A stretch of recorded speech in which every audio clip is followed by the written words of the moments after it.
పక్కనో సాంటి పోరాడు ఉంటాడు. అమ్మో మామూలు కోతిగాడు కాదాడు. ఏబిసిడీలు 1 2 3లు ఫస్ట్ క్లాస్లో చదువుతాడు. అదేందో కానీ 11 అనరా అంటే 100 సార్లు చెప్పినా లెవెల్ అనే అంటాడు. కొందరు అంతేనబ్బా, చూస్తేనే పెద్ద పెద్ద తీస్మార్ ఖాన్లు, చిన్న చిన్న పదాలు వల్కరాక సల్ల చెమటలు పడతాయి. సేమ్ అమెరికా అధ్యక్షుడు బైడెన్ బాపు లెక్క.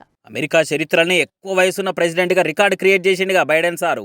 ఇప్పుడు అదే ఆయనకు మైనస్ అవుతుందని అంటారు కొందరు. ఇక ప్రతిపక్ష పోలు అయితే ఏ ముతిమతి తప్పినట్టు తీ ముసలాయనని కామెంట్లు చేస్తున్నారు. దానికి బైడెన్ సార్ కూడా ఒక రకంగా కారణమే. ఇప్పుడు ఆయనకు 81 ఏళ్ళు ఉంటాయి. ఈ నడుమ ఏది మాట్లాడినా కొంచెం తడబడి పొరబడి వార్తలకు ఎక్కుతున్నాడు. నిన్న మొన్న హమాస్ అనే టెర్రరిస్టుల దండు మోపైంది కదా, ఇక దాని గురించి ఒక మీటింగ్ లో మాట్లాడిండు బైడెన్ సారు. ఉక్రెయిన్ ఇజ్రాయెల్ కు పైసలు అందించే దాని మీద చర్చలు జరిగినాయి. అందులో శాన్సేపే మాట్లాడిండు సారు. ఈ అమెరికా విలెక్కలు మన లెక్క కాదు కదా, ఏదో గొట్టు ప్రశ్న చేసిరట.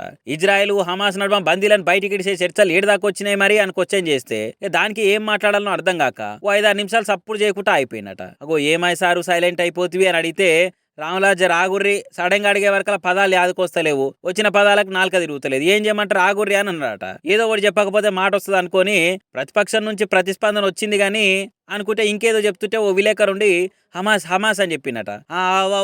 హమాసనో అది నోరు తిరుగుతలేదు సారీ, అక్కడికెళ్ళి వచ్చింది కానీ అది ఎక్కడుందో మాకైతే తెలుస్తలేదు, తెలిసినా తెలియకపోయినా చర్చలు అయితే జరుగుతూనే ఉంటాయని మొత్తానికి స్పీచ్ దాంచిండు. ఇక దీని భూతద్దన పెట్టి చూస్తున్నారు అపోజిషన్ పార్టీలు. ఇగో ఇట్లుంది డెమోక్రటిక్ పార్టీ ప్రెసిడెంట్ క్యాండిడేట్ కథ అని దీర్ఘాలు తీసి హెచ్చరిక పెడుతున్నారు.